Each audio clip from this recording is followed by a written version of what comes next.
دوستو السلام علیکم، آداب۔ میں جاوید جمال الدین۔ کل سے ہم نے سری کرشنا کمیشن رپورٹ کا اردو ترجمہ آپ کے سامنے پیش کرنے کی شروعات کی ہے۔ آج ایپیسوڈ 2 میں کمیشن کی بتائی ہوئی اصل بنیاد کو پیش کریں گے۔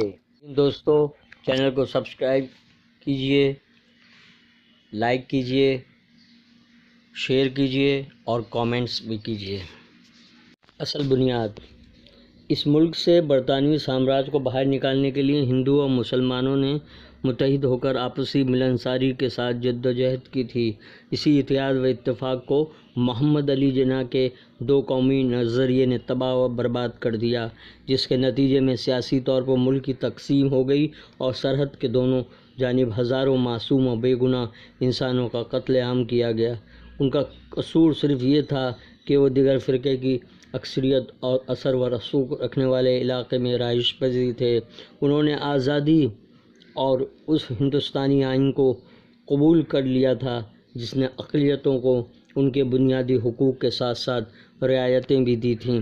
ایک وقفے کے ساتھ اقلیتی فرقے کو دیے جانے والے خصوصی اختیارات نے ان کی نفسیات پر گہرا اثر کرنا شروع کیا۔ ہندوؤں میں یہ خوف پایا جانے لگا کہ جلد ہی وہ اقلیت میں تبدیل ہو جائیں گے۔ اس سوچ نے صورتحال کو کافی بگاڑ دیا اور ہم اور وہ کی نفسیات پنپنے لگی۔ اس کا سیاسی مفاد پرستوں نے فائدہ اٹھایا اور ہندوؤں کے ایک طبقے نے متعدد مساجد کو آزاد کرانے کے لیے مہم شروع کر دی، جس کے بارے میں ان کا خیال تھا کہ مسلم دور حکومت میں انہیں مندر سے ہی مسجد میں تبدیل کر دیا گیا تھا۔ اس سے سیاسی فائدہ اٹھانے کی کوشش کی جانے لگی۔ ایک بار پھر ہندووادی، ہندوؤں کی فرقہ پرست جماعتوں تنظیموں نے ایودھیا میں بابری مسجد کی جگہ مجوزہ رام مندر کی تعمیر کرنے کی مہم شروع کر دی۔ ان کا دعویٰ تھا کہ اس مقام پر بھگوان رام کی پیدائش ہوئی تھی۔ دوسری جانب ظاہر سی بات تھی کہ مسلمان 1 انچ زمین دینا نہیں چاہتے تھے۔ اس تنازع نے اس وقت سنگین رخ اختیار کر لیا جب عدلیہ کی جانب سے مقدمے میں کافی تاخیر ہو گئی اور سیاسی مفاد کے لیے اس معاملے کو ایک نیا رخ 90 کی دہائی میں بھارتیہ جنتا پارٹی نے دیا اور اس کے سربراہ LK اڈوانی نے رام جنم بھومی بابری مسجد تنازع پر عوامی بیداری پیدا کرنے کے لیے رتھ یاترا نکالی، جس کے دوران جگہ جگہ چھوٹے بڑے پیمانے پر فسادات ہوئے۔ جولائی 1992 سے بھارتیہ جنتا پارٹی نے ایودھیا میں رام مندر کی تعمیر کے لیے مہم کا آغاز کر دیا تھا اور اس سلسلے میں رام پدوں کا جلوس، چوک سبھاؤں اور جلسوں کا انعقاد کیا جانے لگا، جن میں ہندوؤں کو تقریروں کے ذریعے رام جنم بھومی کے معاملے میں متحد ہونے کی نصیحت دی جانے لگی تھی۔ ہندوؤں کو نصیحت دینے والی ان تقاریر میں فرقہ وارانہ جذبات بھڑکانے والے نعرے لگائے جاتے تھے اور مسلمانوں کو وارننگ دی جاتی تھی، جن میں مسلمانوں کو ملک بدر کرنے جیسے اشتعال انگیز نعرے بھی شامل تھے۔ مندر وہیں بن گے اور اس دیش میں رہنا ہوگا تو وندے ماترم کہنا ہوگا فضا میں گونجنے لگے۔ رام پدوکا کا مقصد مذہبی کم اور سیاسی نوعیت کا زیادہ تھا۔ ہندووادیوں نے اپنے مذہب کی وکالت کرتے ہوئے اپنی گرفت مضبوط کر لی اور معاملے کو سیاسی رنگ دے دیا، جبکہ عدالت میں زیر سماعت معاملے کو ایودھیا میں بھگوان شری رام کا مندر تعمیر کے مطالبے کے ساتھ اچھالنا شروع کر دیا گیا۔ مرکزی حکومت کی نااہلی اور سستی کی وجہ سے ایک متنازع ڈھانچے میں رام للا کی مورتیاں رکھ دی گئیں اور وہاں پوجا کی اجازت کے مطالبے نے نئی صورتحال پیدا کر دی تھی۔ بابری مسجد ایک خستہ حال عمارت تھی جسے مسجد کے طور پر استعمال نہیں کیا جاتا تھا، لیکن پھر بھی یہ مسلمانوں کے لیے کافی اہمیت اختیار کر چکی تھی اور ان میں سے ایک طبقے نے بابری مسجد پروٹیکشن کمیٹی تشکیل دے دی۔ انہوں نے حکومت سے کہا کہ اس بات کو یقینی بنائے کہ بابری مسجد کو کسی طرح کا نقصان نہیں پہنچے گا۔ ہندو تنظیموں نے اس جگہ کار سیوا کا مطالبہ شروع کر دیا۔ 1991 میں پہلی بار کار سیوا کے نظر مقام پر جمع کار سیوکوں نے سرپسندی کا مظاہرہ کیا اور پولیس نے فائرنگ کی تھی۔ دراصل مذکورہ کار سیوا 1990 میں ہوئی تھی اور وی پی سنگھ حکومت گر گئی تھی۔ ایک سنگین معاملہ نہیں تھا، لیکن ہندووادی تنظیموں نے کافی شور مچایا اور پروپیگنڈا کیا جانے لگا کہ سرجو ندی بے قصور افراد کے خون سے سرخ ہو چکی ہے۔ جنہیں پولیس نے گولیوں کا نشانہ بنایا تھا، انہیں شہادت کا درجہ دیا گیا۔ اس پروپیگنڈے نے تنازع کو کافی گرما دیا، جس نے کانگریس آئی کی مقبولیت کو کم کر دیا اور بھارتیہ جنتا پارٹی کی مقبولیت میں اضافہ ہو گیا۔ پارٹی نے مرکز میں اقتدار پر قبضہ کرنے کے مقصد سے 6 دسمبر 1992 کو ایودھیا میں دوسری بار ایک کار سیوا کا اعلان کر دیا۔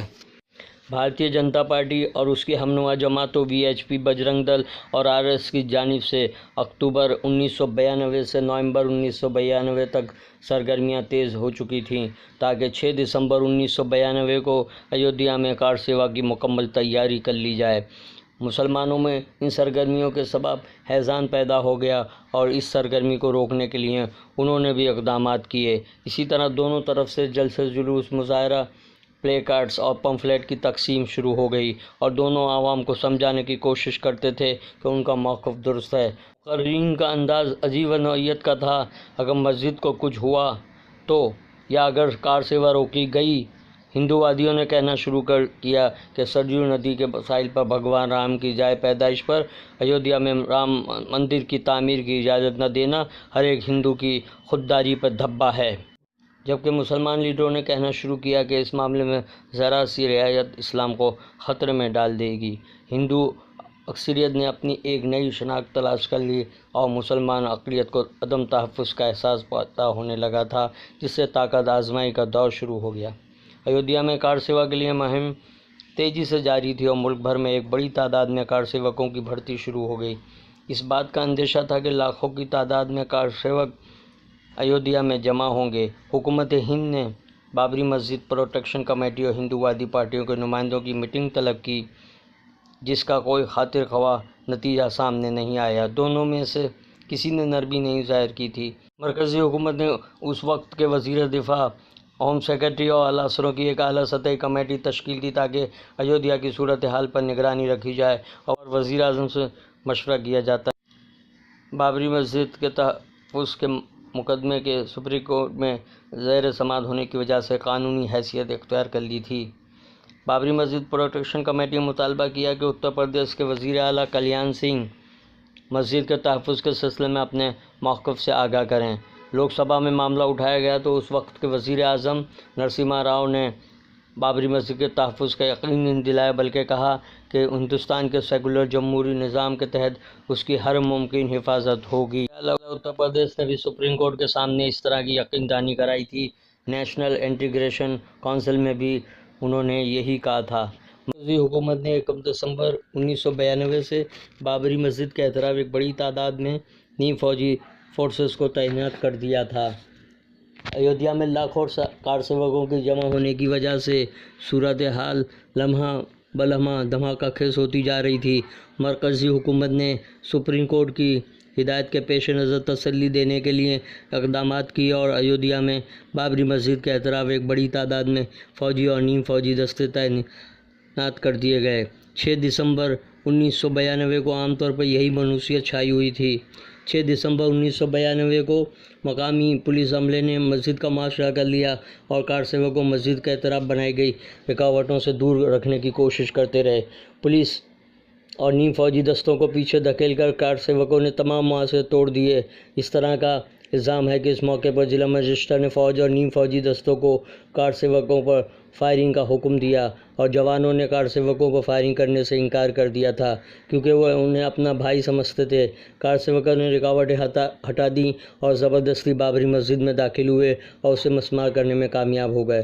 غیر ملکی ٹیلی ویژن میڈیا، خصوصاً برٹش براڈ کاسٹنگ کارپوریشن ٹیلی ویژن BBC ٹی وی نے بابری مسجد کے انہدام کی فلم اور کار سیوکوں کو جشن فتح مناتے ہوئے اپنی خبروں میں دکھانا شروع کر دیا۔ دوپہر 2:30 بجے سے خبروں میں بابری مسجد کی مسماری کو اہم خبر کے طور پر پیش کیا جانے لگا تھا۔ بابری مسجد کی مسماری کے واقعے کے سلسلے میں ریاست انتظامیہ پولیس مشنری کو پیشگی کوئی اطلاع نہیں ملی تھی۔ ریاستی حکومت اور مرکزی خفیہ ایجنسیوں نے بھی مسجد کی مسماری کے بارے میں کوئی پیشگی اطلاع نہیں دی تھی اور نہ ہی بابری مسجد پر حملے یا مسماری کے بارے میں اندیشہ ظاہر کیا گیا تھا۔ کمیشن کے سامنے گواہی دینے والے تمام پولیس افسروں اور اس وقت کے وزیر اعلیٰ سدھاکر راؤ نائک نے صاف گوئی کے ساتھ اعتراف کیا ہے کہ بابری مسجد کی مسماری ایک غیر متوقع واقعہ تھا۔ حیرت انگیز بات ہے کہ ان تمام افراد کو بابری مسجد کی مسماری کی اطلاع ٹیلی ویژن خبر سے ہوئی تھی۔ حکومت ہند کی انٹیلیجنس ایجنسی اس خبر کو سرکاری طور پر دیتی اور اس کی تصدیق کرتی اس وقت تک کافی دیر ہو چکی تھی۔ تو آئندہ قسط میں ہم باب دوم پیش کریں گے، جس میں صورتحال اور واقعات پیش کیے گئے ہیں۔ تجزیے کے بعد واقعات کو 5 حصوں میں تقسیم کیا گیا ہے۔ تو آئندہ قسط کا انتظار کیجیے۔ اللہ حافظ۔